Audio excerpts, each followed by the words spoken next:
Recording in progress. Yes, I understand. And my own experience is from like great master who speaks English, such as Taisitu Rinpoche for me and Mingyu Rinpoche. When Mingyu Rinpoche explained the Dharma with English words, it's so easy. Things that, maybe you don't know, but I spent 11 years in Shira, in the Palpung Sherabling Shira.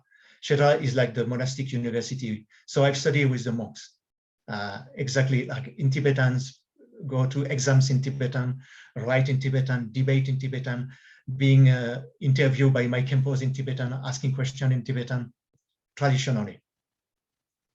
Such a headache. So many words, so many concepts, so many debates. And then when someone who really understands it, explain it to me in English, oh, it's so easy that it's getting frustrating. I say, I spend so many years not understanding, struggling for something that is that easy. So hopefully now there is more and more Khenpos, more and more lamas, more and more like, I will not say tulku because tulku doesn't mean that they will be good in Dharma and will be good in knowledge. But if they are tulku because they have this good propensity and they have good study and good practice, most of them now speak English. So it will be I'm very optimistic for the future of translation for that, because they have like understanding from within and they can speak also a language that is very common to our language. So in short, for me, this is what I apply to me. To be a good Dharma translator wants to practice and study, practice the Dharma, study the language, and study how to become a translator. Let's call it 4 main. So you can do it in one order or the others. For me, I first practiced the Dharma, then I studied the Dharma, then I started to study language, and slowly I start to get some tricks. Especially Drupshens gave me some hints on how to be more professional translator. So I did everything on the way around. Yeah, first I practice, then I don't know what I'm practicing, then I go to study. When I study, I want to translate, but I don't know how to translate. So for you, better you do things in the, maybe not right order, but together. You study, you practice, you learn how to translate, you learn the language. And Dharmasaga is linked to Esukya. And I remember when Nawan Trinley came back from France, it was in 2010 something, we were classmates at Sherabling. I survived 9 years in the same room as Nawan Trinley. Maybe that helps me to go a little bit further toward enlightenment because I have to let go. It's so crazy, This guy has no basics of common French people relationship. He's come from another planet, maybe because of being raised that, oh, it's coming online, so I will be silence. So really, it was very, very, very fun to having for 9 years. But when I came back from France, talking about Esukya, and one of the things that I got from the purpose of Esukya is, I'm a Buddhist. Yeah, somehow Trying it was. To Yeah, no, I mean, so I can deactivate the sound. Well, one of the main things we had at Esukya is just to create a structure that avoids all the mistakes that I have done. At least Nawan Trinley knew Tibetan before he started to study. When I started the Shira, my Tibetan was so low that I couldn't understand any class for about 2-3 months. So it's good that we have been through all those mistakes, so we can share with you everything we did wrong, so you can do it right. And you can, I honestly think that by doing a proper training in translation, you can get in 5 or 6 years what we can get in 15 years by doing it on our own. From that, being a good translator or not, I don't know. That will depend on many, many skills and I think it will depend mainly because now we are doing teamworks on translation. Actually, it's not new, and Lotsawa Pandita were also working together. They've never been a Tibetan, let's put that the way we work nowadays, translators alone, a dictionary, cup of coffee, and computer alone doing translation. We cannot have a Tibetan Lotsawa with a cup, big porba of Tibetan butter tea, and with some text, and alone thinking, how can I translate that?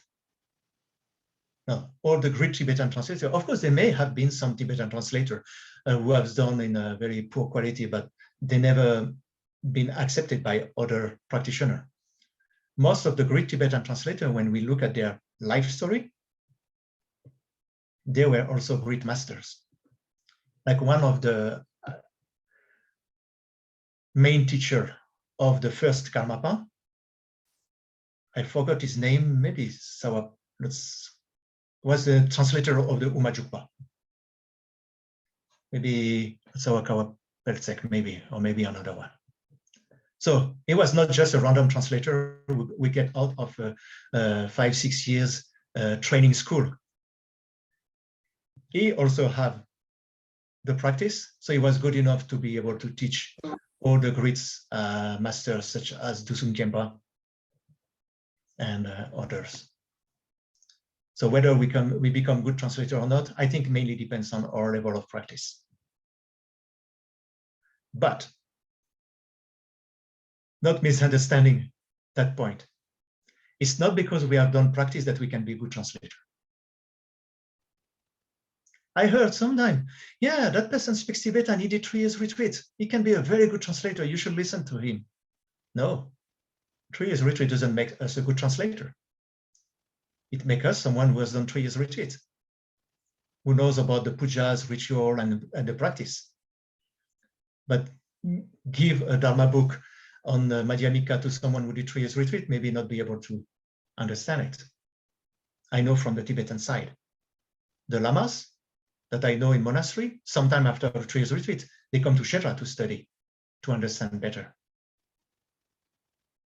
So doing only practice doesn't make us a translator unless we become enlightened. But being like everything that we can do as professional translator with good practice, that can make us a good Buddhist translator. And if I may say, like a language trick, a translator that translates Buddhism and a Buddhist translator is different. You can have a PhD in Tibetan language and a PhD in translation skills, but you don't know much about practice. And there are plenty, no, there are some translators like that. They are very, very good in Tibetan, very good in Dharma. They have so much knowledge about Buddhism. So they become like someone from outside that translates Buddhism. But if we have the practice and we have the knowledge, then we are someone from inside that translates Buddhism. We are Buddhist translator and non-translator who are translating Buddhism. And from what I can see, the difference between the two is huge. The first category, basically, we don't understand translation. They are very technical. I read English or the French. I really need the Tibetan to understand my own language. The second category, translations look so like if someone from your own language has translated something for you, because it's using very simple words, simple sentences, and it has something also. But maybe I don't know. Maybe you can ask more realized beings, but there is what we call the blessing in translation. It is said that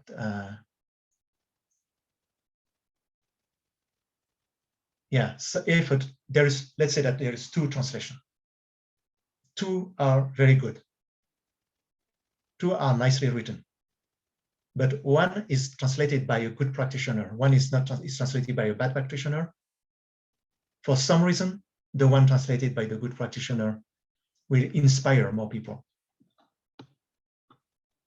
And one day I remember with Nawantrine, we went to see Taisitsu Rinpoche talking about our project at Esukia about training people for becoming translator.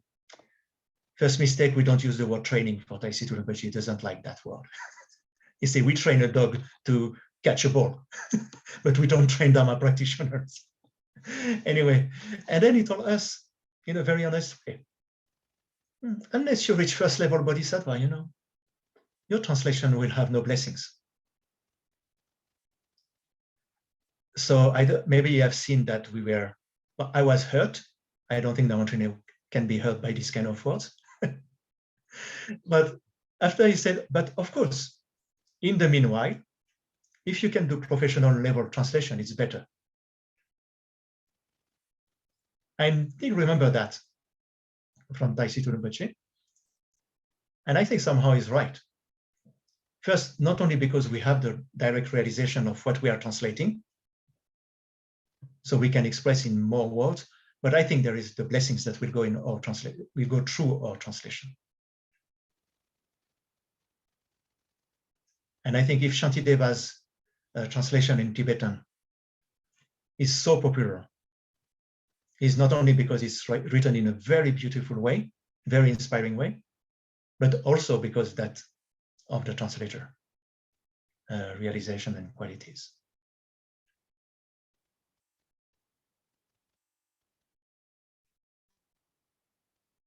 Yeah, I don't know what to say. I hope I don't have to speak for 1.5 hours, otherwise I just repeat.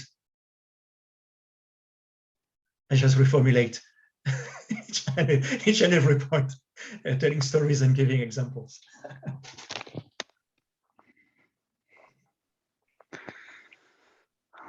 Well, no, I don't think that you need to repeat yourself or anything, but maybe there are some of us who want to ask questions or give some thoughts and then share with Damien, then we can discuss about it all together. Please feel free to talk. Hello. Hello. First, thank you, Damana, for all this. It's very, and reminds me. I really like this notion of simplicity that comes from experience.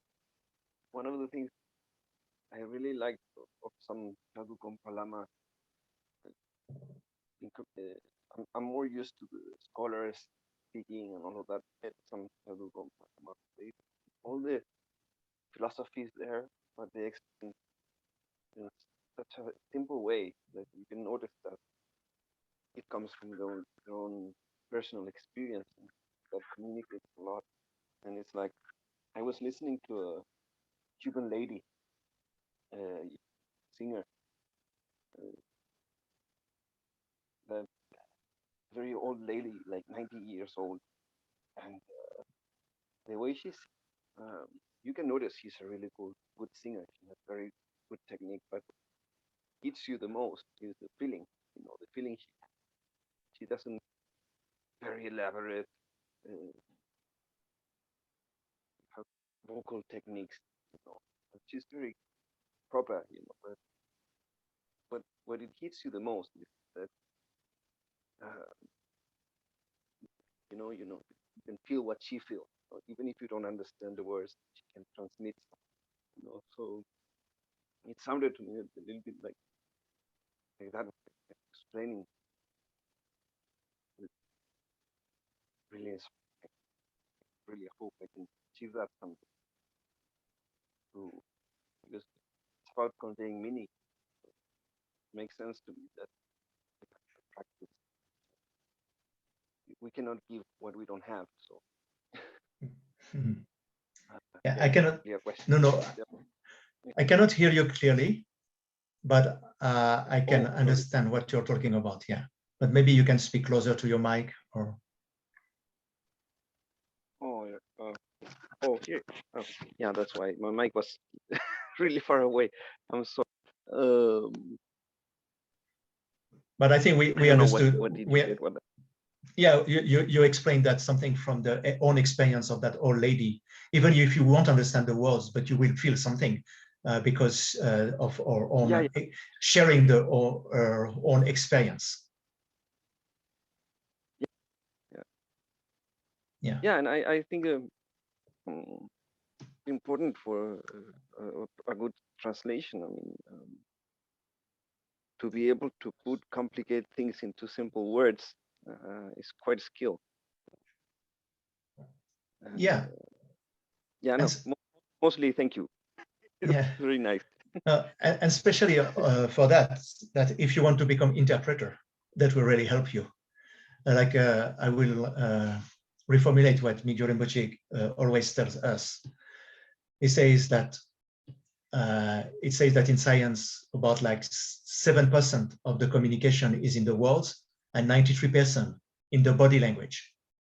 And he say for the Dharma, the teacher, 10% of what the teacher will say is from the knowledge he received, and 90% is about his own experience and the lineage. He's talking about the lineage at that time. You see, because if you don't have lineage, how can you really have the experience? Because you didn't have someone who show you what you have to experience. So, of course, in the oral translation, if the translator has a little bit of practice, then the words, the way, it's all go into the non-verbal. And in the Dharma, non-verbal is all about it's still called the speech, but the aspect of the energy of the speech, the movement we have with our body, the way we talk, the tune, the way we breathe. And that all is related with the way we understand, the way we feel the teaching. So of course, what Nuno says, when we put that for the Dharma, that's very important for oral translation. But I think that same feeling in a written translation, it will go through the poetry, to the syntax, to the, if you are moved by something, not always move like as a emotional trip, but if you are inspired by something or it really speaks to you, the way you will write down, you will choose in your own language one word rather than another one. The way you will put the word, a comma, may make a big difference for the reader, because you will be experiencing it. And maybe some people will say, yes, but we can't become first level bodhisattva. Otherwise, we have to spend a few lifetime before starting to translate.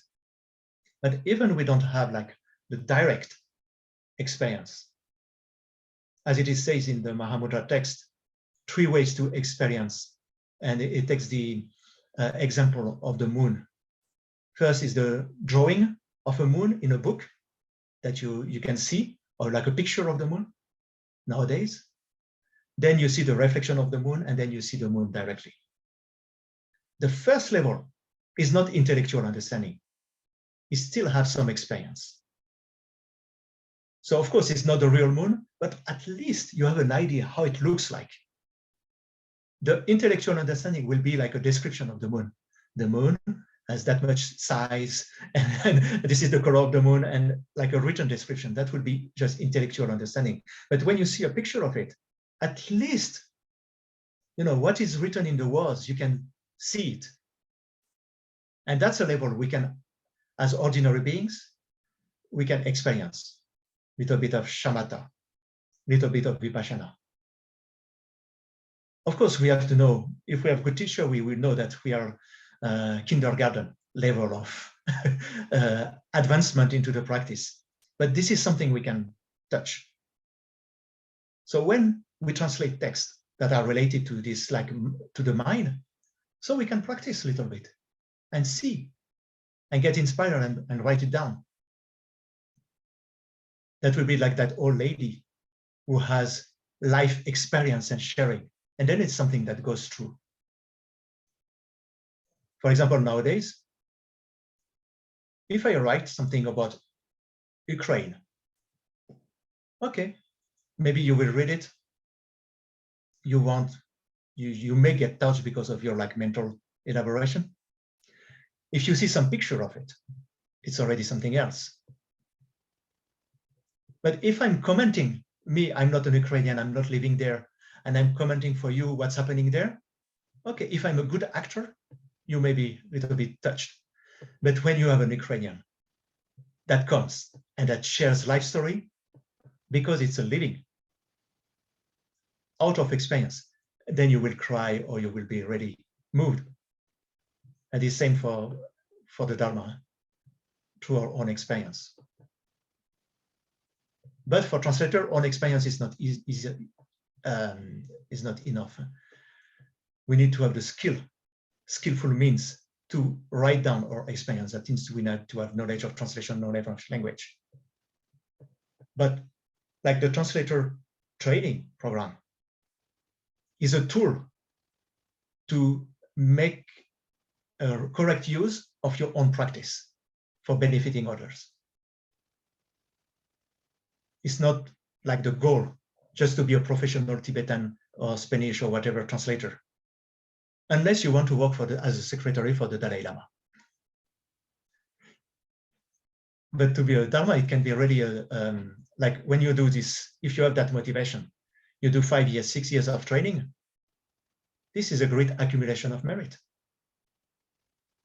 Because you study something in order to bring to others the best quality you can for them to learn the Dharma. So I guess, and that's your motivation. And that's very good. I'm so happy to be part of this board of directors, even I'm not too much involved in it. But it's very good.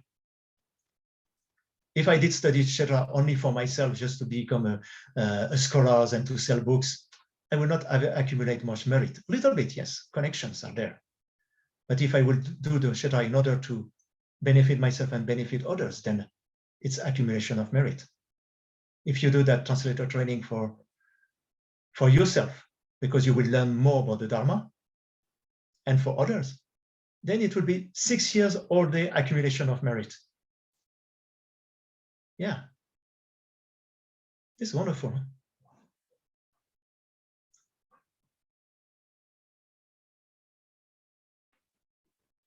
Can I ask? Oh, you go first. Okay, I'll go first. Jampa, so nice to see you. I'm the wrong person to ask this question, but I will ask it anyway. You said that practice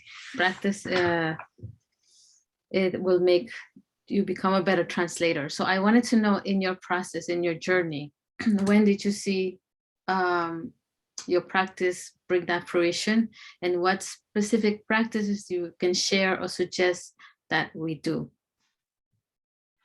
for our translation? Actually, practice, all the practice comes back to shamatha and vipassana.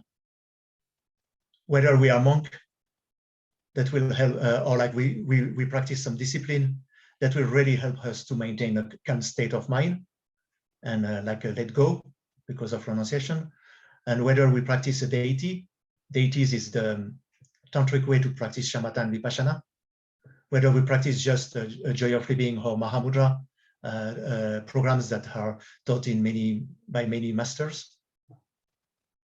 So yeah, there's no other practice, which is the foundation behind that is controlling our mind and having some clarity.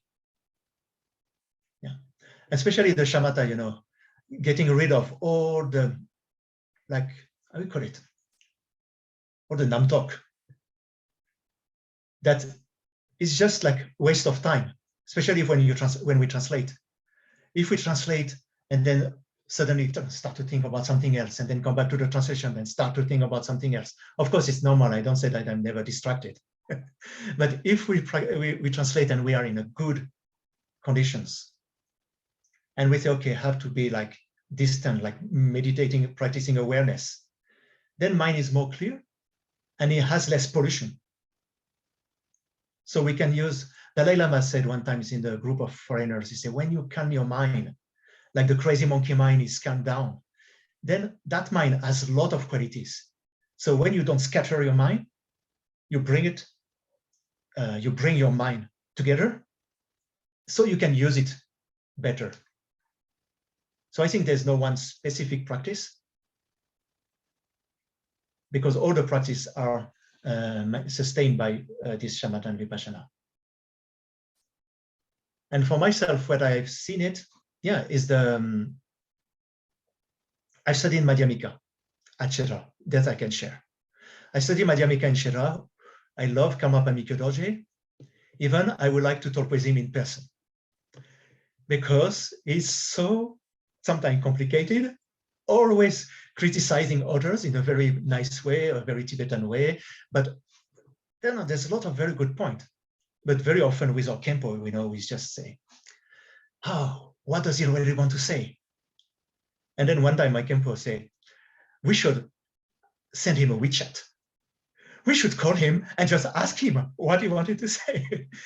So for me, the Madhyamika study was very, very intellectual at that time. Very exciting, so passionating. I don't know if I can say that in English, but I was completely into that. I was quite okay. I think it was my best years at the Shedra for the exams, for the debate. But I thought, that's very complicated. But at the same time, I was studying a Mahamudra program by Daisy Rinpoche. And at some point, we reached the Vipassana, the Haktong. And then in English language, through my guru, also, you need to have connection with the guru. He was explaining the same things that we have in Madhyamika through practice. And I thought, oh, this is same. One is there, one is there. Of course, there was many things that I still don't understand, but that really helped me. Just the practice, my own practice and not my own practice, yeah, doing my best to understand the practice aspect of the insight and really helped me to understand Madhyamika. And then one day I went to see, maybe you don't know him, Kempo Denyo Rinpoche. Is from Mirik, is the disciple of previous Bokar Rinpoche and now the teacher of the actual Bokar. I only know Kagyupa, sorry for the non-Kagyupa here. And Kempo, I met him and he said, oh, so come, what are you studying now? And I say, oh, I study Madhyamika. And he say, oh, what do you practice? I say, oh, I follow Mahamudra practice with Taisei Rinpoche. He say, very good. He say, if you practice study Madhyamika and practice Mahamudra together, then you can do that for your lifetime. You won't become crazy. But if you practice only Madhyamika, emptiness, he said, you will be crack. You will get crazy. So in that way, study and doing the practice that match the study will really help. Like you can study Vinaya, but if you're a monk and you do in a monastery because there's like immersion, then you will understand the Vinaya much better. Now, of course, for Abhidharma, which needs to have a very good meditation teacher for that. Yeah, thank you. Very good question. And nice to see you.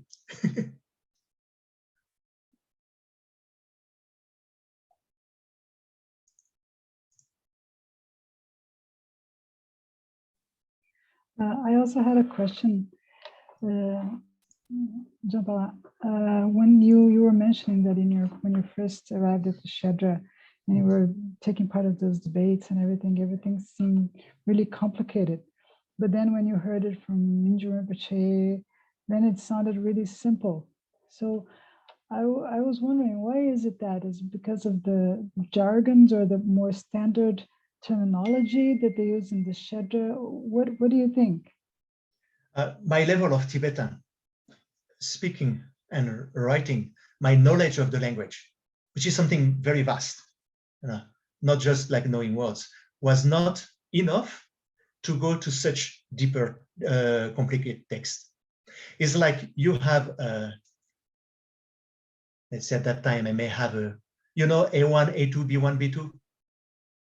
There's like European standards for language. I may have a A1, A2 in speaking, and definitely like something like A1 in understanding or A2. But the level of this text is C1 or C2. Mm-hmm. Yeah, so that was the first things. I think, yeah, that's for the main reason. Now, of course, there's also the way the Kempo are teaching.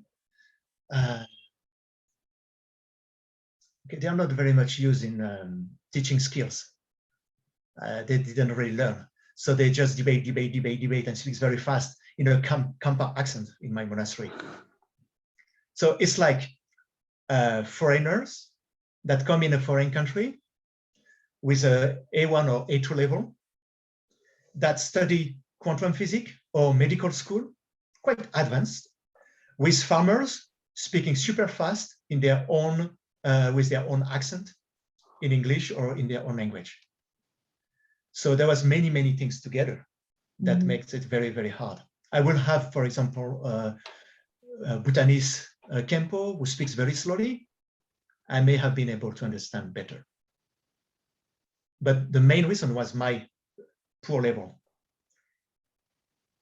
If I had knew, I don't know in English this one, if I knew about it, then I would have spent more time focusing on language itself, spoken, being very fluent in spoken Tibetan. In written Tibetan, not Dharma. And actually, Bokar Rinpoche, my first guru, told me that. I disobeyed.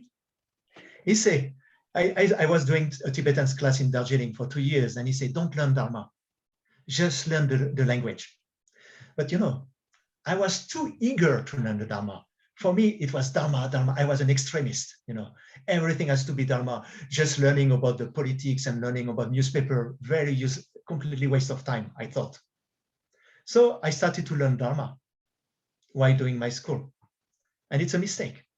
I should have started to learn a lot on read newspaper, discuss on the newspaper. And I will tell you something. In 2011, so I was already 6 years in Chera. We started Esukia in Dharamsala. And I've been the guinea pig for many teachers. Because at that time, we couldn't stay in the monastery because of some political issue in India. So I stay in Dharamsala with Nawan Trine. And I've been a student. And then I decided not to learn Dharma from the teacher. What I did, I remember very well. We opened Tibetan newspaper and I read it with the teacher, with the Tibetan teacher. Just by spending 1 month or so, a little bit more than 1 month, doing that most of the day, living at Esukia, discussing with the Tibetan, doing management, because don't ask to do accounting to Nawan Trine, it will be a disaster. So I was the accountant, the miser one. I was doing management in Tibetan language. I was completely into like a daily immersion there. When I came back to the Shera, even my Kempo noticed that I have changed. Like the retreat master that I was used to translate for foreigners, he said, your level of language is much better now in Tibetan. Your understanding is much precise. And that's that year that I could start to translate His Holiness Karmapa directly from Tibetan. I think I would have stayed in Shera. I would have always have that missing, the language, because I focus only on the Dharma,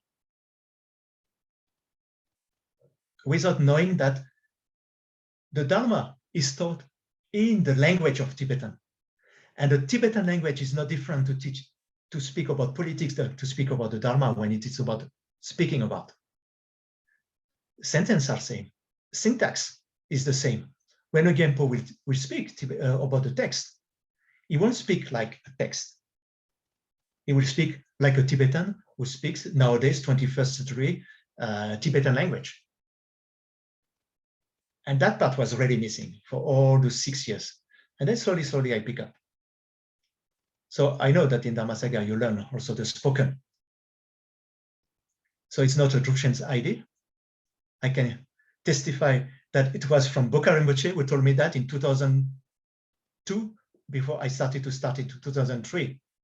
An old master who doesn't speak English, who's not really much into like translation stuff, himself out of his own like wisdom, he said, learn the language. Very important.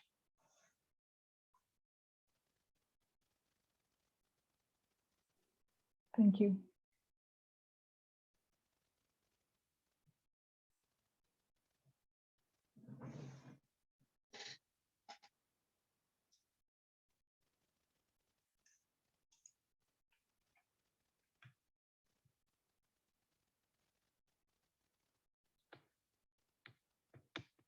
And I could see some time in Chera because Laventini has very, very good level in Tibetan language. So we were a classmate, a roommate, I told you. Huh? I'm still traumatized. And then I remember sometimes, especially during the first years of Chera, I couldn't really understand what I was reading. So I asked him, but his knowledge of the Tibetan language and the Tibetan writing, like literally, like a written Tibetan and spoken Tibetan, he could explain me general structure of the sentence, but he couldn't always tell me that's the meaning. The meaning will be given by the Khenpo.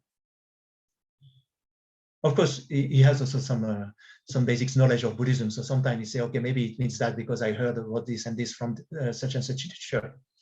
But just from that, he could read, help me like in reading about the text. And then, of course, the Khenpo will give the meaning.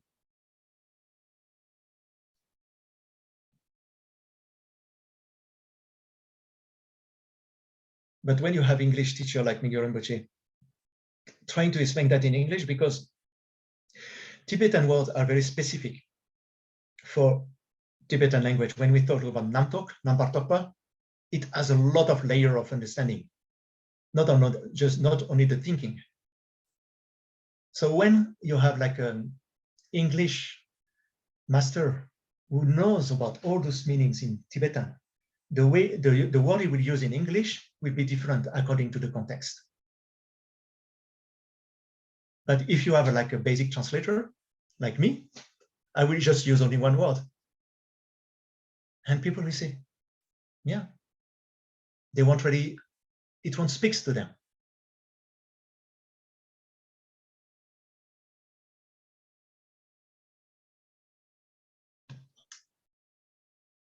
When you translate from Tibetan to French or Tibetan to English, do you see a very big difference in the language, in the ability that you have with these words that you're talking about? Oh yes, a lot. Yeah, because I know better French. So for English, I think I will do more like when I have no choice than to translate in English, I will use like ready-made words, ready-made sentence, something that I have learned, but I won't be able to create something.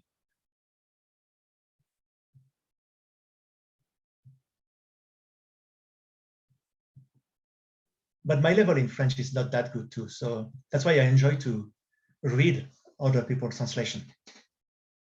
I can be criticizing their translation because sometimes I find out the meaning, maybe there is mistakes, but sometimes they are very nice way to write. So that's why I really like to do teamwork in translation. The Khenpo is no more like a Pandita Lotsawa. I think for people like me, Pandita Lotsawa will not be enough. I need like the Pandita. I am supposed to be the Lotsawa, but I need the editor, writer, someone who understands what I want to say, what I wanted to write, and will suggest me how to say it nicely. But I think many translators, they have a very good level in their own language. So they can do already Pamita Sama. But I think there's already a lot of ready-made words, like you said, within translated Buddhism that we rely on. Yes, we rely on because we have no choice. Sometimes. And sometimes it's also words that have become so popular. I remember talking with Kempo David, and we all know that the Four Noble Truths is a wrong translation. But he told me, everybody speaks about the Four Noble Truths, so why will we change? It becomes so popular, so why be, even people may feel some aversion if you are a translator, we say, no, I'm talking about the Four Truths of the Noble Ones. They will say, what is this madhouse? Changing the meaning of the Dharma. Even the Four Truths of the Noble One is a more correct translation. But Pekanzagi Denpashi, not. Yeah, it's not the truth which is noble. It's the noble ones who are telling the truth, their truth, let's say that way. So there are things that we have to use. And also language is limited. The word compassion, love, compassion, joy, and equanimity. Yeah. I know many of my friends who try to cut words into pieces, you know, say we cannot use this word compassion, and they will use another word for the ninja. Look at what is the ninja? Yeah, in Sanskrit I forgot. Karuna, no? Yeah. Okay, they want to use another word, but the other ones doesn't match too. So for me, what I think into that is that I think in French we say the champ sémantique, like the semantic. How do you say that, Ruchen, in English? Semantical I guess field? the semantic field, yes, yeah, something like that. Yeah, the semantic field.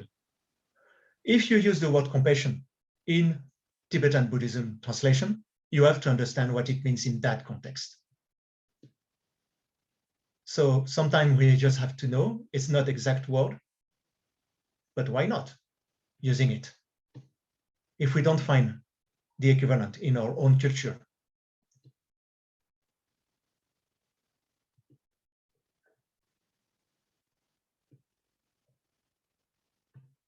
And that's why we call Topa, you know, what we translate like, this is really like a modern university way of translating Topa by study.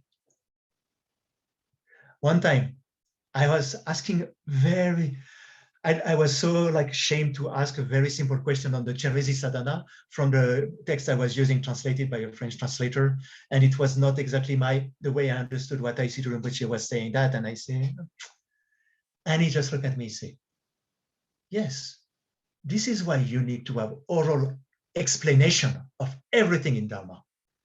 You need Topa, you need to hear it, someone who explain it to you, not just study in a book. So somehow, the translation that we are making, as it is, just translation are not sufficient. For us, for the translator, it's the job to do the translation.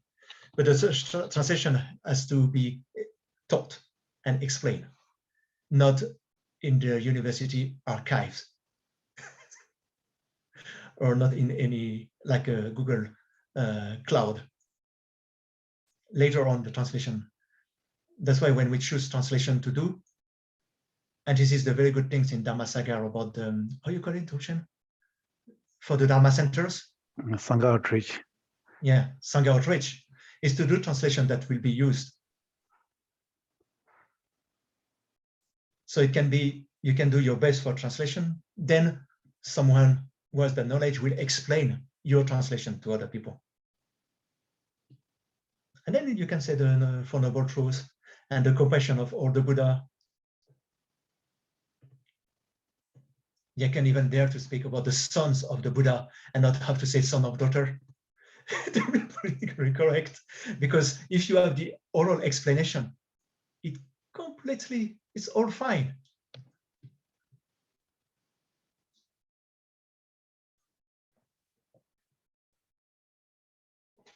Sorry, how do you feel about, the Kempo from last week told us that we should specialize, that he suggested that we should specialize in some area of Dharma to translate.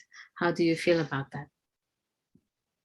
Yeah, when you have the general level, of course, it will be very good, because it's so difficult to know very, very well, especially because of this semantic field.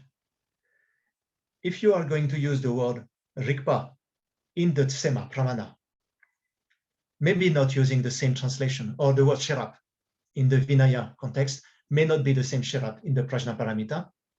You may use different word to translate it. So you have to know also quite well, and that's a lot of work, and to know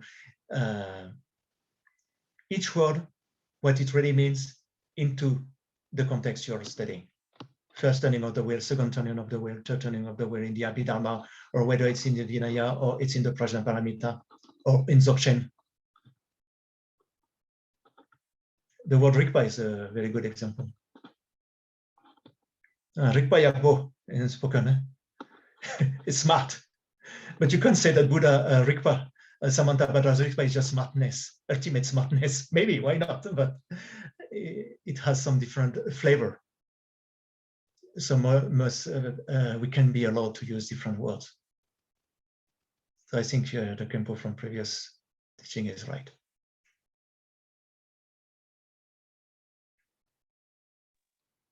Hello. Can you hear me now? Yes. Yeah. Okay. About the same issue about choosing a subject to translate, because yeah, it was told to us by this previous couple that all-time translators, great translators, would have main topic of translation that they would address. And I was thinking about this feeling stuff also, because it's not only that we need to, it's difficult to have an acceptable level of understanding of every Dharma topic, because it's quite vast. And we tend to study more what we feel, about what we feel, what moves us, what's particularly appealing to us. So would be wise to specialize in that kind of subjects that is particularly appealing to us, so that we can later also gain an acceptable knowledge and transmit also what we feel. I mean, not what we feel. Yeah, that love that we feel for that sentence, for example. Yeah, I understand what you say. Of course, we need say enthusiasm, the Torah. If there is no feeling into what we do, we cannot do it well. So of course, there are some people, they will love the Vinaya. They will enjoy reading Vinaya. For those, they won't like it. For them, it will be more or everything about Madhyamika. Although some others will be more about the Tantra. So what we need to know is we need to have a good general knowledge of everything, because it's not separate. Especially Madhyamika will use the logic of Tsema, of the Pramana. So if you don't know Pramana, it's very difficult to understand the Madhyamika, because it used Pramana to do that. Prajnaparamita text is linked to the Abhidharma. So if you don't know the Abhidharma, it's very difficult to understand what the Prajnaparamita is referring to, and what makes different between their view and the view of the Abhidharma, which is more like Hinayana, Abhidharma Kosha, for example. And the Tantra is based on everything. So when you have the general knowledge of the, let's say, we call it the Shunkabanga, but it's like there is 6 topics because we add the Tantra, then we have to, we can choose what we like the most. But here there is two things. Is we have to be realistic. When you are a translator in your language, because there is so little translators, you have especially when you're, for example, Karmapa translator, one day you will translate a sadhana, which is all about visualization practice. The next day, it will ask you to translate something about the mind only school.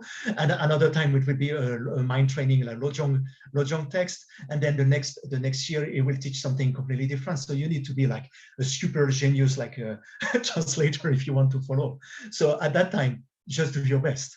You will have a lama. You say, okay, yeah, next week I'm doing this Guru Yoga. Please translate it. You never receive it. You maybe not have the empowerment. You didn't receive the instructions, and then you have to just use what you know on that.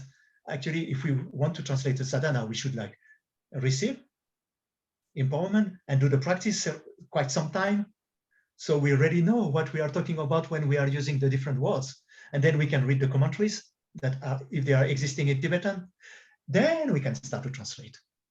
But the reality of 21st century translator is sometimes you just have to do it. And you are asked to translate like maybe not oral translation, but because you want to help a Dharma center, and they want you to translate something about the Getsul Karika, like about the basics of the Vinaya. Even you don't like it, you will do it. So that's why you need to have like good general knowledge of everything.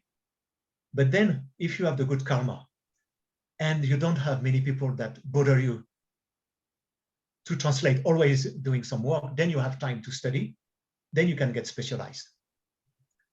Because how to get specialized? I came to the same conclusion that my good friend Kempo David, maybe you had it already, you know him. Huh? He said, at some point, there's no other options. Huh? Pelogya. That's it. Pelogya means read books, read text. If you want to be a good translator in Madhyamika, of course you practice. But practice is saying, it's the basics for everything. Whatever practice you do, it will help you to understand better the Vinaya. It will help you to understand better the Tantra, the Madhyamika, and the Pramana, because it's all related to, all the study is to help the practice, or to put in words what the practice is. But when you really want to know more about one topic, you just have to read commentaries and commentaries and commentaries and commentaries, and that takes time. So we are not very young. We cannot be like the Tibetan kings that will take the youngest kids in a country as a Buddhist dictators that put the kings that they have to study the Dharma from the 13 years old. So we are all over 30. When we get the general knowledge, maybe we are 10 years after when we start to get like a good foundation on general knowledge of different topics. And then we still have 10, 20, 15 years, 30 years to get specialized. Then after we start to degenerate. So it's good at some point to take one topic and just read and read and read and read. And to get the general knowledge, you may say, okay, gosh, he's going to tell us we are going to have to do 11 years of Shedra. I don't think so. I think because the project, the idea, the Dharma Saga is to base the knowledge on the Sheja Kyabze. You can get, let's say, the general knowledge of everything in 5 or 6 years. Of course, you will not be able to, like a Kempo, being able to explain you in Madhyamika what Gorampas means, what Tsongkhapa says, and why Tsongkhapa is refuted by Mikyo Dorje, and why Mikyo Dorje is refuted by Serajitsin after that, and what was the point of everyone, and you can debate on that. No, it's not written in the Sheja Kyab, and thanks.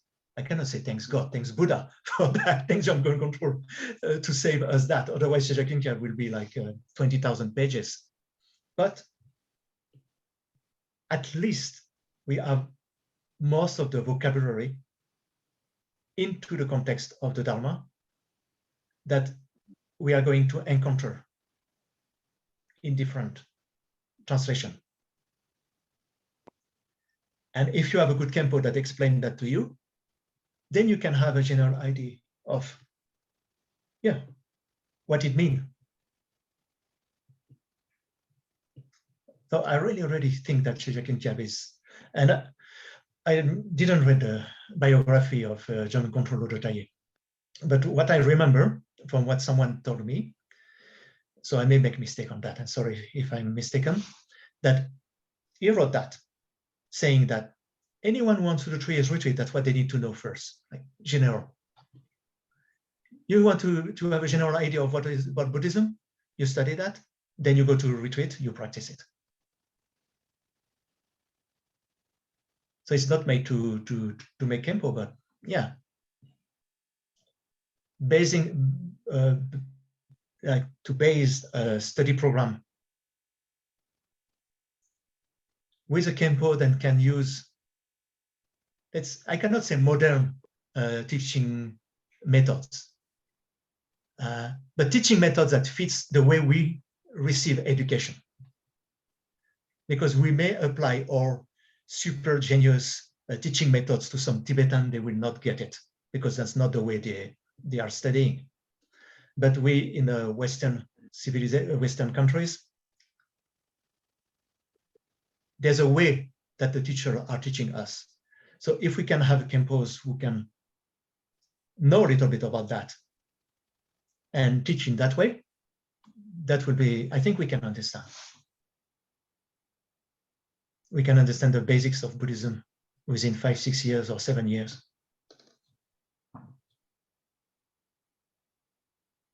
And then can get specialized.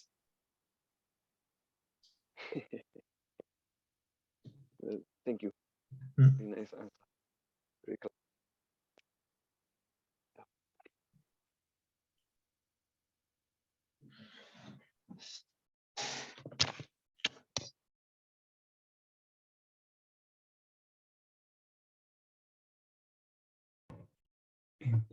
Thank you, Jampa, for sharing all your experiences with us. I wanted to ask you if you could share any other advice for us that we are right on the first step of our training as translator based on your experience. Before you mentioned about this emphasis on learning first colloquial so that you could later understand the Dharma. So is there any other advice that you would give us that for us now that we're in this very first step, please? Something that has been very useful to me, because I survived 11 years in Tibetan Shira, is 11 years is so long, especially we are in a time when we want everything right here, right now. So you have your motivation. Then don't think too much about the results. Enjoy day by day. Dharma is so huge knowledge. I swear when we will start to study the Shejakuntial, you will feel exactly what I felt for 11 years. I will never understand everything. I won't remember all of this. Then one day I asked my Kempo, you asked me to memorize like 20, 30 so important things every day. He said, well, you know, if at the end of your Shedra you remember 10%, you can be a good Kempo. Yeah.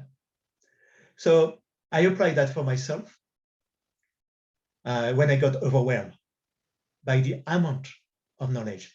And Dzongsa Khyentse in his one of his teaching, he say the things with the Tibetan text, like the root text, even in the commentary, there's not one word that is put just to be nice. Everything has a meaning, especially in the root text. So you can take every part of a root text, like a shloka, and then you will feel, oh, but there's a lot of good things into that. So one shloka is somehow, like most of the time, a full Dharma teaching, something that you should digest, try to see how you can put into practice. How can you do that when you have the Shantidevas, which has 1,000 shloka, and you have to do it in Shedda, we have to do it in 3 months. And then you go to the next year and you have like 300, 400 shlokas. Each shloka has a lot of things to say. So at some point, just let go. Let go about the result. You have the motivation, that's enough. And you just do it, relax. Diligently, but relaxed. A good friend of mine, and now Anthony, our friend Eugene, he studied in Shedra for, I think, 4 or 5 years at the Dzongsa Shedra. He did with very strong, like Western, he's not American, he's Australian, way. He said, I will not go to the next class until I understand everything. He spent 4 years on the Dodegian, studying one text. Of course. And myself, I did that. I did twice the Pramana year, because there was different chapter taught each year. And I told my Kempo, can I succeed the exam of the first year? And I was not satisfied. I wanted to know more because I already had the feeling that I got lost in each and every class. So I told my Kempo, I want to do again the second year of Shedra. And the Kempo said, okay, anyway, you do what you want. You know, you're a Westerner, so you do what you're free. Huh? You do what you want. You don't have to follow everyone, but you're making a mistake.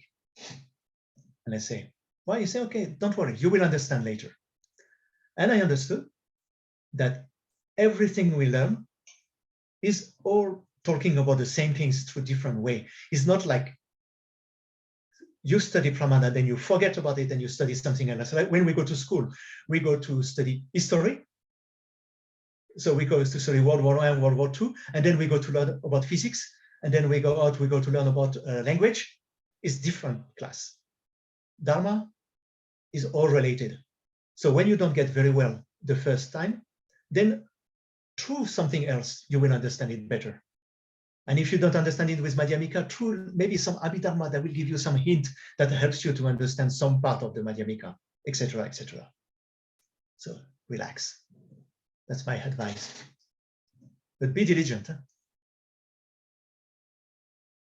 That's so helpful. Thank you so much. Sandru.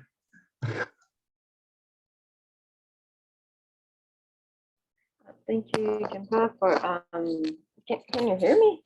Yes. For your sharing.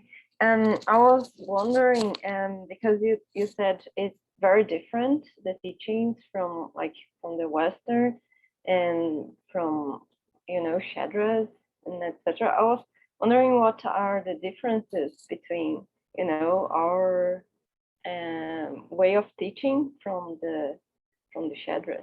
Oh, very, very easy. Very easy. First, the content. What we do when we learn. When we're in primary school, we learn about history, general lines. Then we go to high school, we will learn the same things, but in a deeper way. Then we go to university, we can even learn specialize in general history. Then we want to make a doctor or PhD on one specific topic, then we will go very deep and we will read the books that are the masterpiece of such and such topic about history. That's the way we go step by step, layer by layer, first general knowledge, then we go deeper when we go deeper and deeper. Tibetan, you arrive in Shedra. Most of the monks, they are 14, 16 years old, they speak more or less Tibetan, and you will take the masterpiece of the greatest enlightened master, the Kempo opens it, and you have no idea about the topics to start.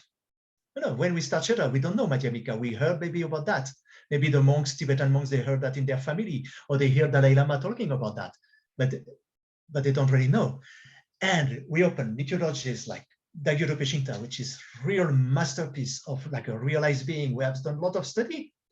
And the Kempo start from the first day, reading it, going super fast, debating on it, and asking you, what do you think about Tsongkhapa's refutation of that? And what do you think? And one day I told my Kempo, I say, I don't even know what you're talking about.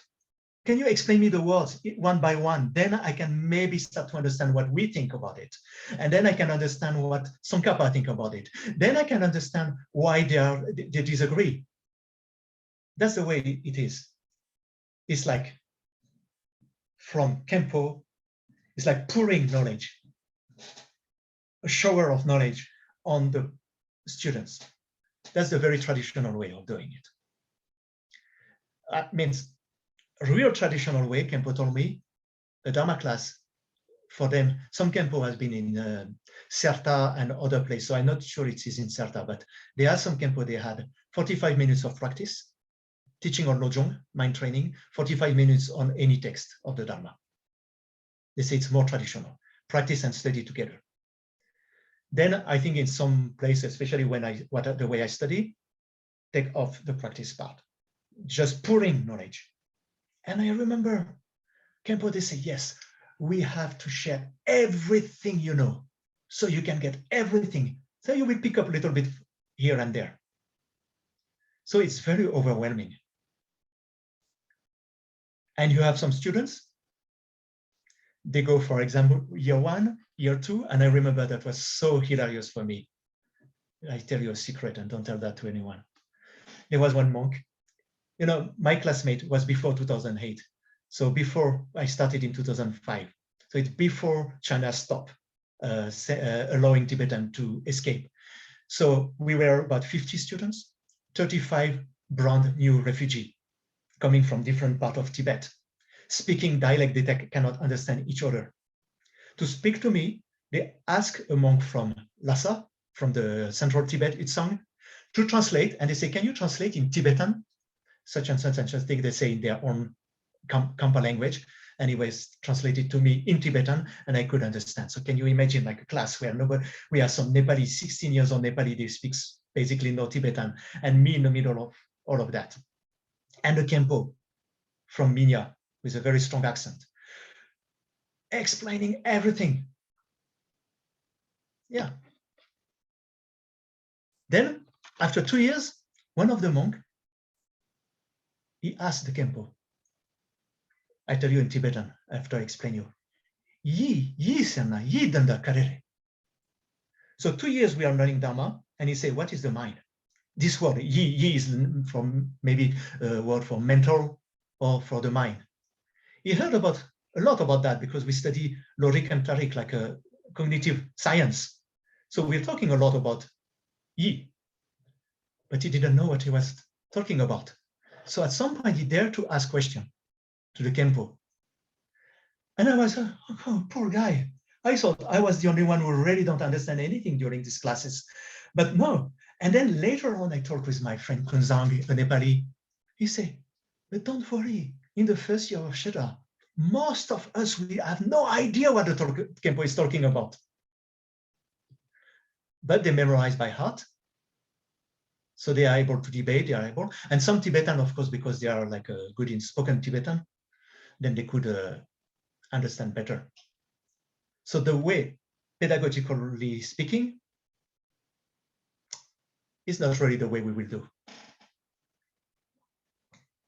But they say, anyway, whether you understand or not, you receive the blessings. So that's why in Osheda, nobody fail exams. Exams are very easy. I remember my first question on my first exam is, what are the 3 jewels?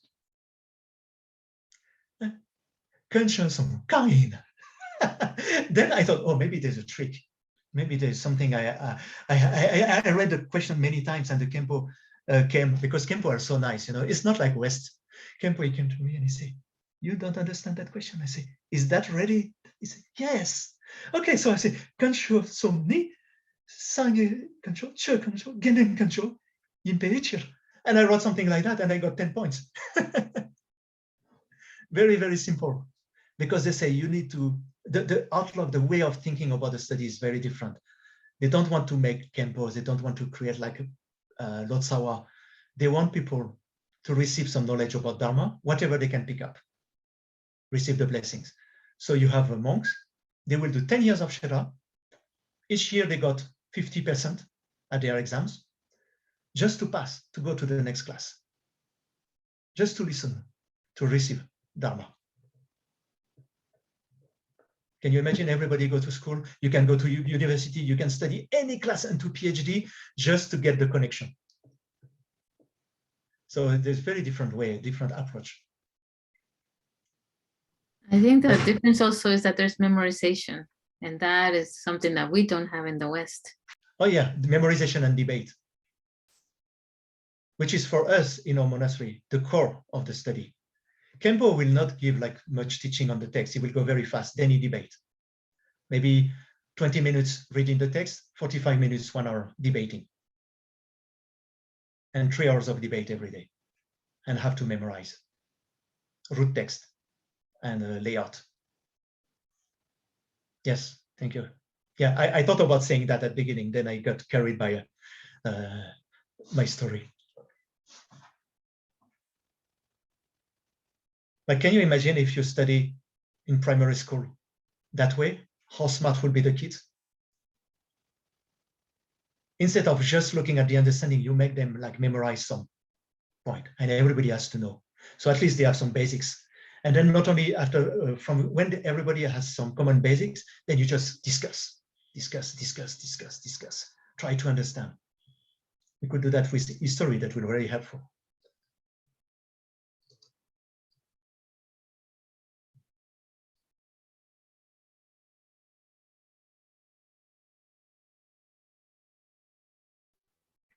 Thank you, Jampa. I think it's a very interesting way of learning.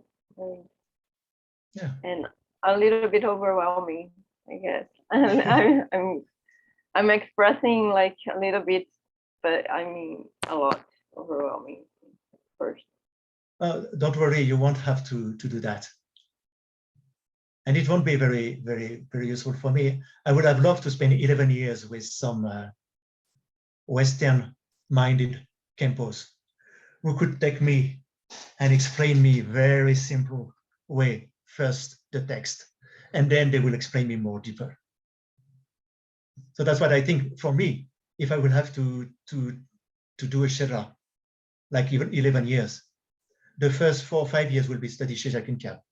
So you have, and even now His Holiness Karmapa is starting, I remember he said that, maybe not in teaching for Westerners, but he say, we have, for example, okay, I won't go too much in detail on that, but for the Pramana, there's already some Dudan, which is the Dudra, some condensed topic. And he said we should have this kind of thing for all the main text. Like the condensed idea of the Pramana is in the Dudra, the Lorik and Tarik, the science of reasoning, science of the like cognitive science and the science of reasoning. Then that's this condensed main idea of everything is in Shejakinka. We can take the Madhyamika part from it separately and study it first. Then we can study a little bit deeper. And at the end, we start to read the masterpiece of the great masters. That's how I would like to study if I will be 20 years back.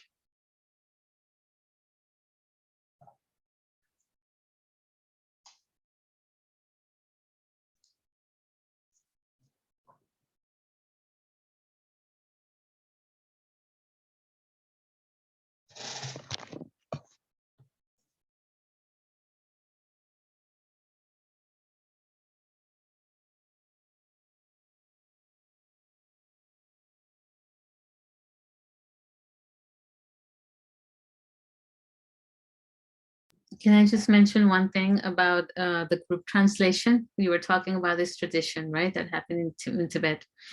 And in our Western minds, now that we're doing some, from my personal experience, doing a little bit of translation in group, how do you reconcile when you have different people that have different ideas?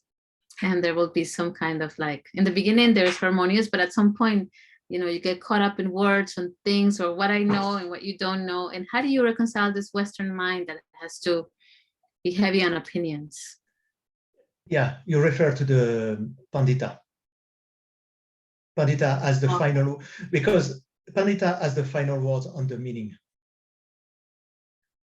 Otherwise, yeah. Like nowadays, Panditas are mostly Kempos or some, if you want to study, for example, Tantra, you may have some Drupan, retreat master, or people like that. The good ones. Of course, there is Kempo and Kempo. I know some Kempo, they just say whatever they think. It's just like especially Jampa, they say, I love Jampa, you know, I've been raised with Jampa. So they say, we speak, then we think. First, we speak whatever, and then we reflect on what we are saying. So of course there are Kempos and Kempo, but when you have a Kempo that has been studying since the year of 13, 14 years old, they are usually very smart because they are able to memorize all those things, very good in debate.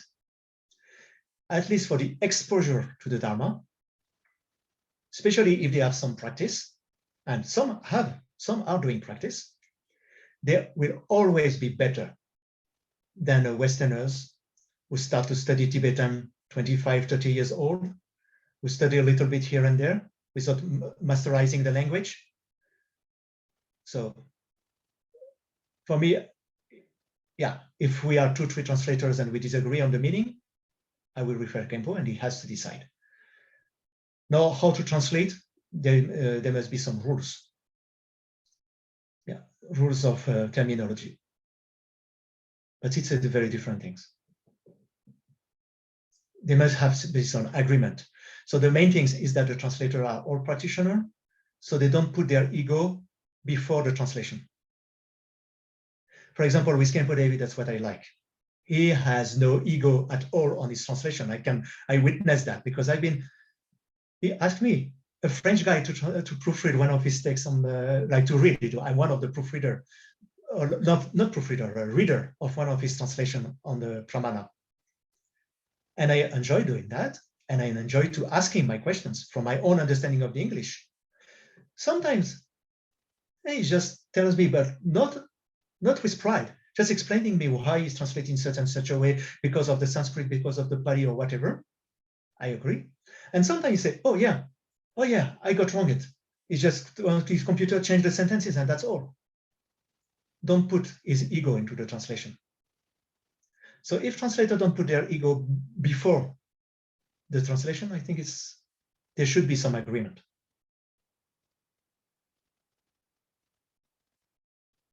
Or you can have a language specialist that decide for the language in a translation project that I'm going to maybe work for a long time on. That's how it will be. Kempo will make the decision for the meaning, and one main coordinator, like elder translator, whatever, he will decide for the vocabulary to use.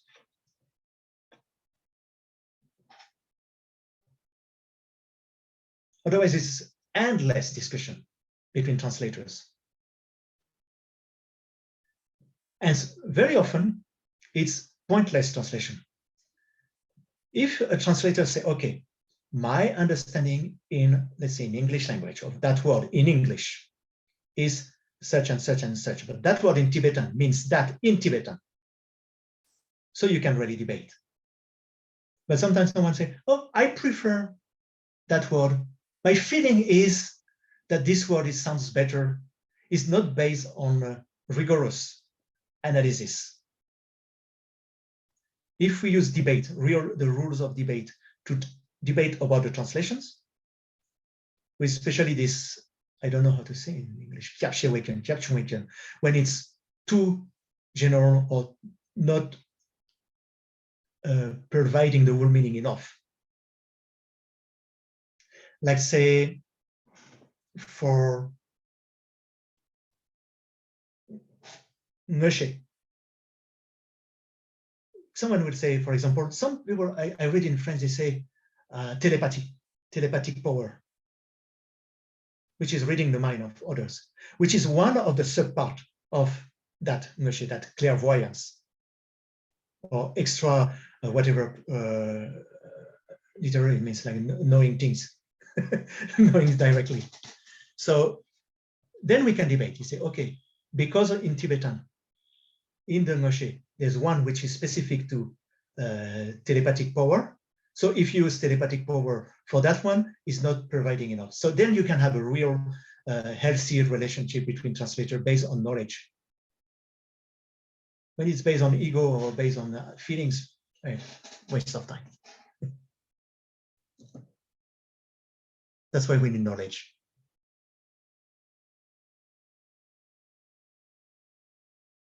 Because some translators, they are very good. they have knowledge so well in their own language, so they will explain you what it means in English, the word, or in French. Someone will tell me, okay, that word really means that. So we can say, okay, if it really means that and has the same meaning that in Tibetan, why not using it? But there's other issues. It may mean that, but it's not the way we understand it in the common way. Or especially there's a lot of Christian words that meanings very close to the Tibetan words. But if we're using it, people say, no, I don't want to hear about that. So, yeah, I don't know exactly if it will be part of the translator program or not, this kind of issue. Choosing like level of language you want to use. Also, which people you want to target. You want to make a teaching for people who want to study, or a translation for someone who wants just to have knowledge, like to read a Dharma book.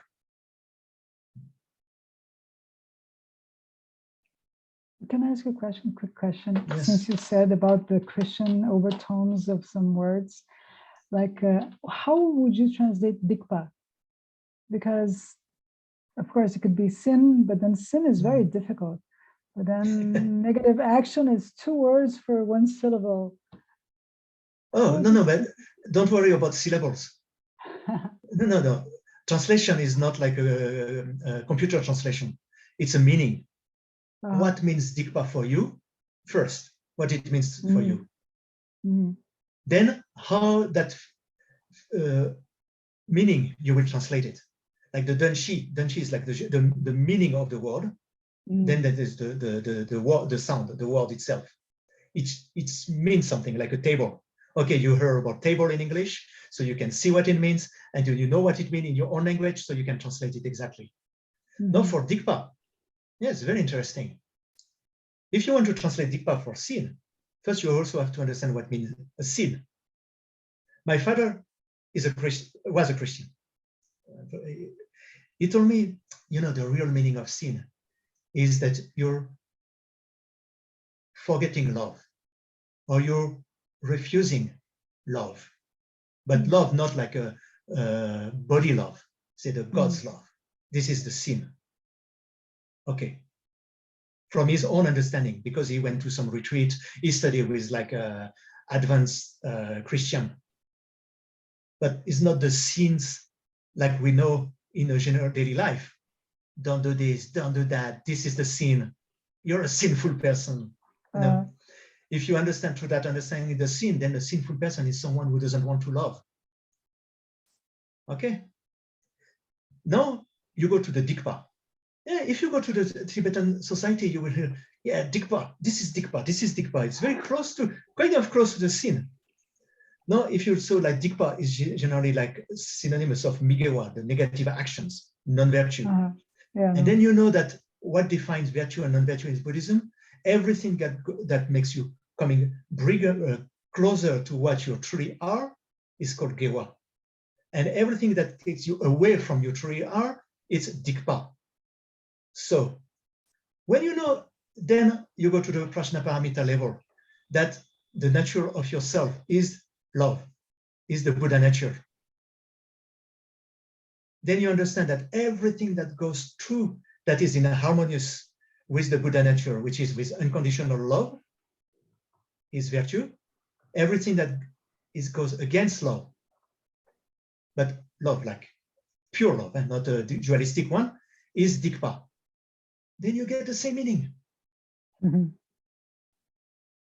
But so, that sometimes you may think, those Christians, they are not that bad actually. Yeah. As Taisei Rinpoche say, spirituality is one, religion are multiple, according to different personality. But I don't know what the Islam will say about that, but yeah. But now in translation, we have to know who is going to read that. Is that someone who has that Christian background? If you want to write a Buddhist text to Christians that knows what is the deeper meaning of sin, then of course, you can use the word sin. But then you have to know about the audience. If the audience is general public, and you know that sins is something that people won't understand or will get some bad feeling, then better use negative actions because it's perfectly correct. Digpa are actions, body, speech, and actions that are negatives. So translating the words through the meaning. That's all the Tibetans have said. The three ratna, three jewels in Sanskrit, three ratna, they translated by the three rare and supreme. They translated the words by its meaning. So we can do that, of course. Sometimes translate word by word, sometimes translate word by meaning. Okay. We call it Sigyur, Dungyur, Gomgyur. Word translation, meaning translation, meditation translation. Oh, yeah. And that's how Migyo Rinpoche translate Jampa, by awareness. That makes all the Tibetan, when he says that in English, he used the Jampa in the context of what he called awareness, and Tibetan can say, why you're saying that? Jampa doesn't mean that. And he explained that in Tibetan, because I follow his meditation teaching on Mahamudra in Tibetan, on meditation in Tibetan. He said, because in the context of Mahamudra, the Jampa, which is basically a recollection, recalling, remembering what you're doing time after time, is say, in the context of Mahamudra, it is linked to the Rigpa, which is the cognitive aspect. Therefore, it's called, therefore, he will use that word with that understanding that is translating in English with awareness for someone who will say just mindfulness or something about recollecting. Yeah. So this is like out of experience in such and such context using different words. Yeah, that's a, I think, good example. Thank you very much. I'm just going to step in for a quick second. I'm thinking about Sanskrit because you talked about having this feeling, this semantic feeling of the language, with which we hope we get more in the program for Tibetan. But Sanskrit, obviously, we need to not know it, but we need to refer to it through other translators or academics and whatever. But this is not a language that we have neither a feeling. Well, there's a blessing for it for sure. But do you feel, how do you feel about the Sanskrit being poured into our languages? I mean, do you feel like this is something like I actually feel like sometimes we need to in some things and that introduce that, but maybe it's not the right thing. Okay, that's a big debate. I remember at Esukia and in Shabling that we had now on Chile and me and with some university, whether Sanskrit is a must or Sanskrit is a plus for the translation. Is it a must or is it something that if you have it, it's better? Okay, I take my own position from straight. I think it's just something that if you have it, it's a plus. Okay, it's nice to have it. Why I do believe it's not a must? Because the purpose of the translation is that the one who reads the translation through the understanding of the words, through the experience of the practice, can reach enlightenment or can reach the deeper meaning of the text. Tibetan language is a complete language for that. If we study Tibetan language, the Buddhism into Tibetan, and we practice it from the Tibetan, we have enough to get enlightened. Therefore, everything is inside the Tibetan. There's no need of referring to any other languages. Another language won't give anything more deeper or more complete or sophisticated that is in the Tibetan. Because my reasoning is that way. Because from Tibetan, when someone receives the teaching, what is written in Tibetan, put it into the practice, is able to get enlightenment. So that's my point. Now, for us as translator, to understand how the same word is used in different languages, in Chinese, for example, how they translate such and such words in Pali or in Sanskrit, I mean, it's not translating in Pali. It's come from Pali, so it's not how Pali translate the Tibetan, but is how the equivalence in other language for us to have a different approach. Maybe someone is it may be useful. It can be a plus. Like David, he has the personality view for Jigsaw Platawa, and the view of perishable entities or whatever, perishable collection, which is the undigested English translation word for word from the Tibetan. One day we discussed about that, and I say, why you translate like the personality view or something like that? I don't know which word is using exactly. And he said, because in Pali or in Sanskrit, he explained me how it means. So looking from other source like the Pali or Sanskrit may help us to make decision into our translation. But we're looking at the Pali or Sanskrit from the dictionary. We don't have this feel. This is the point that I'm trying to make. We don't have the feel of that language. Only very few academics, experts who are practitioners have it. So what we're relying on at the end of the day for that source language is the same as when we look at the dictionary, I feel. Yeah, no. If we look at dictionary, it's useless. We need to learn. If we want to use Sanskrit as a plus, we have to learn Sanskrit from someone who can explain us and see into context, not just for word. Because we have to see also to make sure that the Tibetan word that we want to understand in Sanskrit is used in the same context. Remember Rigpa. So it's not, of course, sometimes I do that. I will try to find some words on Google in Sanskrit to find out with all the dictionary in Sanskrit and some English translation of that. But I'm not sure that's always the way to the context the word is used. So if we want to use Sanskrit or even Chinese, because Sanskrit is like the origin language. Chinese has a real lineage of realization and practice, so we can also learn from Chinese. But we have to make sure we are talking about in the same context for the same words.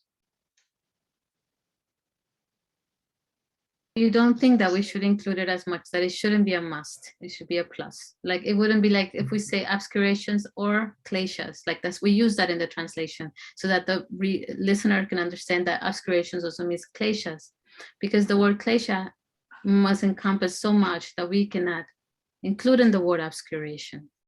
Okay, yeah, no, that's another part.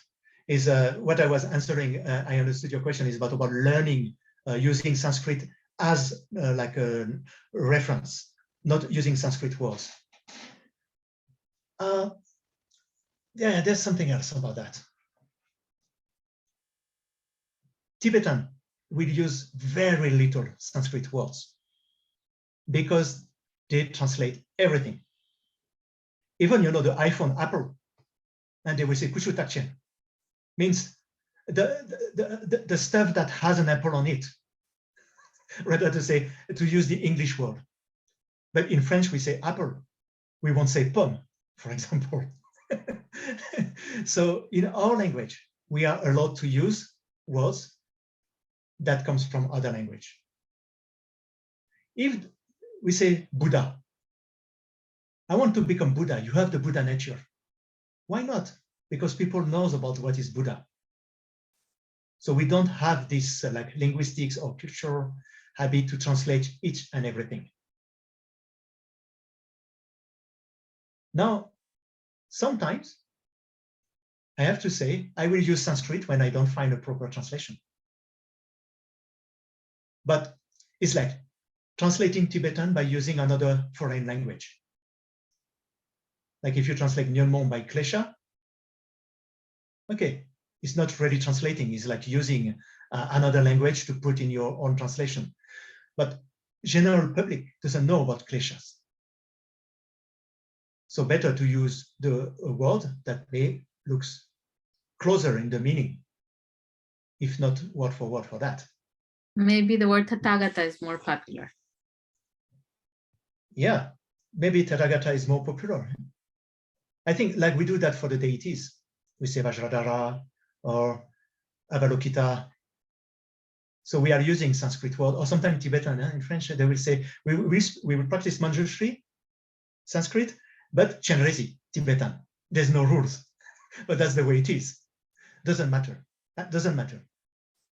Doesn't matter unless we know why Tibetan translated the names of deity, why they didn't keep Avalokita or Avalokiteshvara pour Chenrezi Wanchok.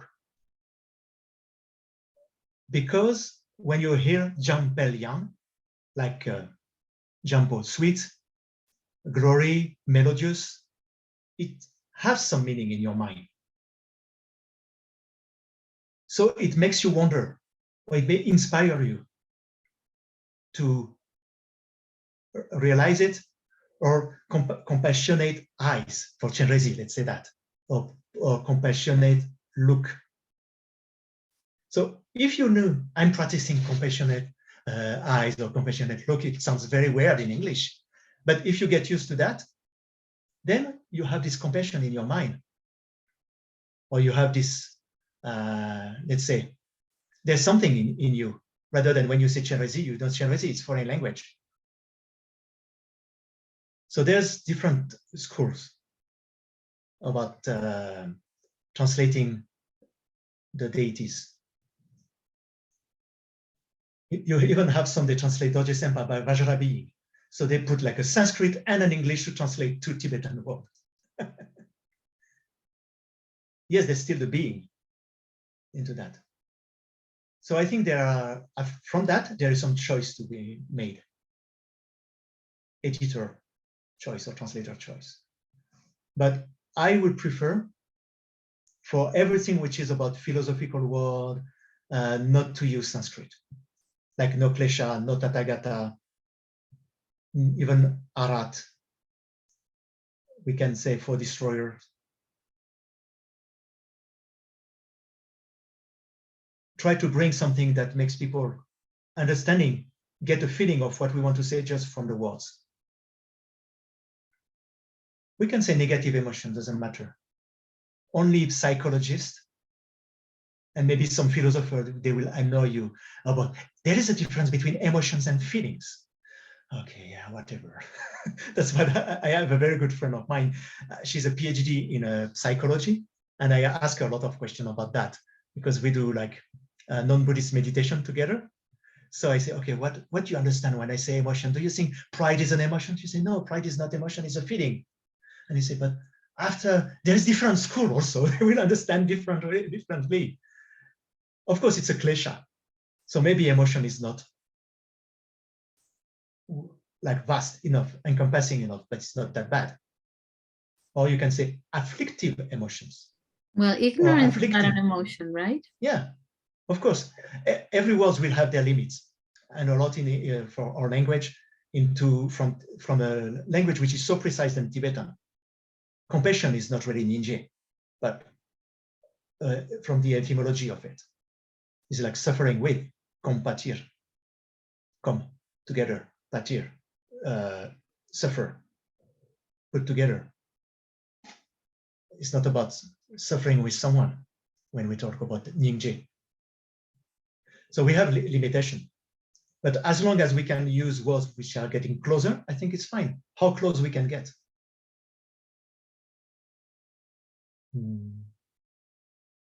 Or afflictions. In English, afflictions works well. Even it's not literary, like word for word, exactly what it means, but my understanding of the Nyon monk was, and I understood first, without looking exactly which Nyon and monk in dictionary. But then I found it in one Maturika book. So it comforted me in the understanding. It said Nyon monk is what gets you, like, it's a way to say Nyonpa. It's not same spelling, whatever. I don't know where you find it, but I also got that before. Nyonpa like crazy, and Mongpa like stupid. Okay, it makes you crazy and blind. Okay, so in that way you can say like affliction or mental affliction or something like that in English. And that's from those like understanding of the Tibetan words. Then we can discuss about the English and foreign translation. Okay, I just have a really quick another question I want to ask you, Jampa. How would you do the reverse translation? How would you translate emotion to a Tibetan? Which Tibetan word would you use? Yeah, sometimes sorwa, sometimes yomong.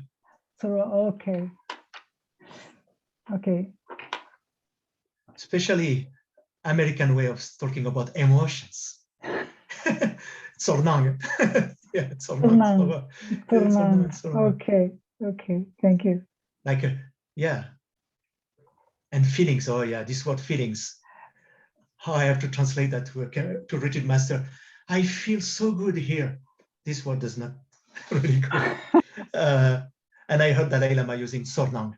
So, oh, good. But they will, no, even nowadays, like some master, they will use new word in Tibetan to match the more like a global like what? way of speaking. Yeah. Like feelings. Feeling the energy. Oh gosh. This is impossible. This is not really like the word energy. Tibetan. If you say like nushuk is like energy, you know, like energy, the power of energy is something more physical, or like the energy of the body, but the feeling of the energy of the place. Oh, yeah, language are, but I think if you want to translate Kant or Freud into Tibetan, it would be very difficult too. Oh, yeah. So that's why we have to go through practice and to understanding ourselves. Try to see how much we can put down, bring back, in our own words. And also that's why I believe translation should be explained.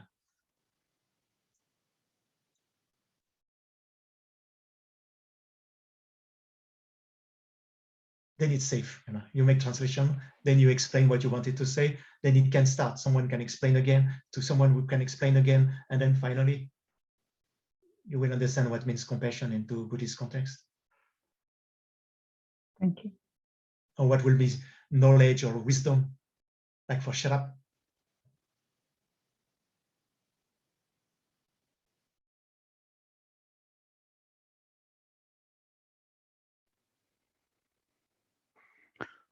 Okay, thank you. We have doubled the time. Really? Okay, sorry. Yes, no, it was very, very interesting, and I think everyone enjoyed. If you still want to continue going on, then please enjoy Damien's presence. I don't know how much we are going to be able to have him, but otherwise, if you're busy and you have to leave, don't feel obliged to stay either. Just wanted to put that note in between two questions.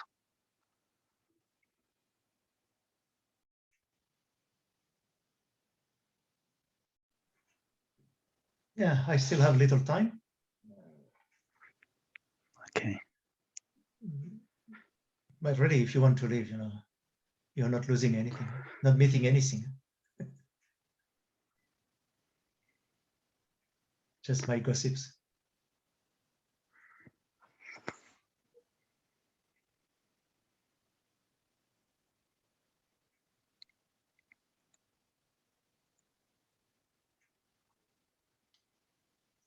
Yeah, we should not put ego in what we believe. When I read back the translation I've done 3 years ago, I just want to change everything. So if I grasp on my translation when I've done it and I say, I'm right, this is the way to translate, never.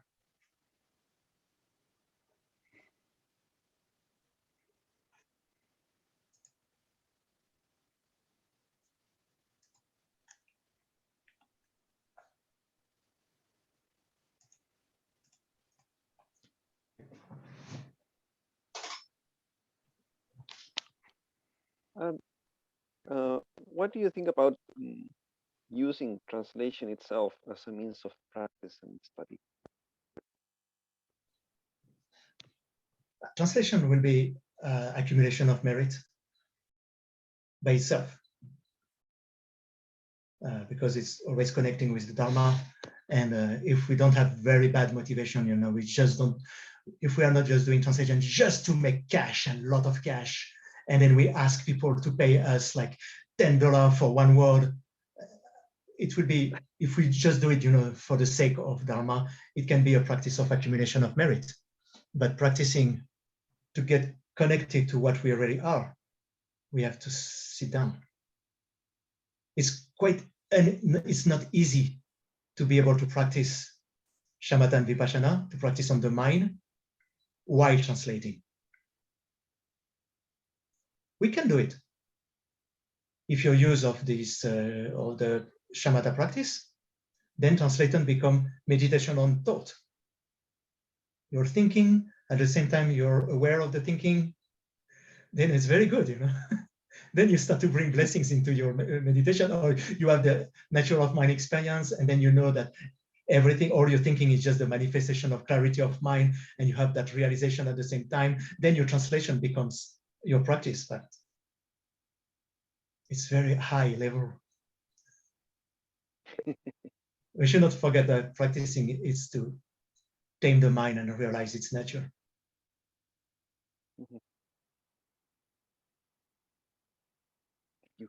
And also practice will calm down, will calm us, Translation is very intellectual. So having good physical exercise and some seated meditation, it will be very, very beneficial. We are human beings, we have human body.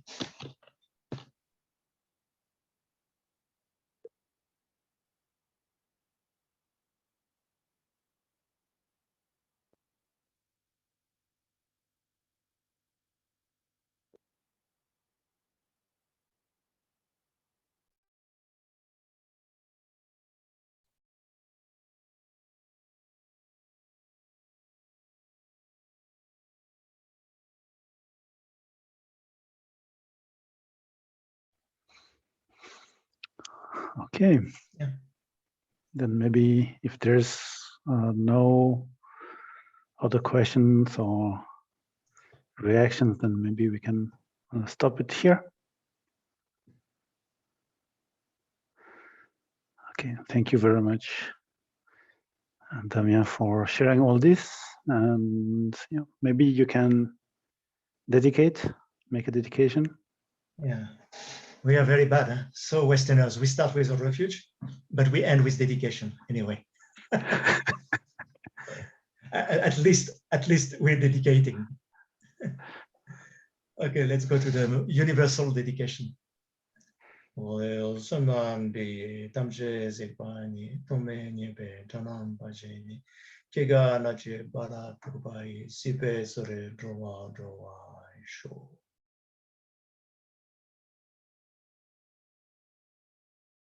Okay, thank you.